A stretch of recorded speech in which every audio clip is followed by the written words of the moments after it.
Приказната се повторува. Веќе трета година несовесни граѓани ги уништуваат дрвцата засадени во дворот и ја нарушуваат околината на основното училиште Никола Каре во Кочани, нанесувајќи и правејќи голема материјална штета.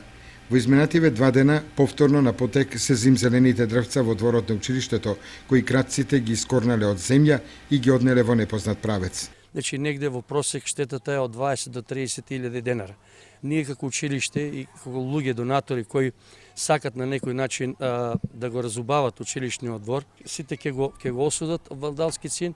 и посебно сакам до локалната самоуправа и од полицијата која да обрнат поголемо внимание во делот на зачувувањето на училишниот двор и сите овие дрвца садници кои се посадени во училиште, за да може на некој начин да добиеме како училиште една заштита. Зимзелените дрвци и 50-тината трендафили се донација од компанијата Флорис, која секоја година донира и учествува во разубувањето и озеленувањето на дворот, каде што над 500 ученици преку целиот ден ја посетуваат наставата и се движат во амбиент кој е посакуван и еколошки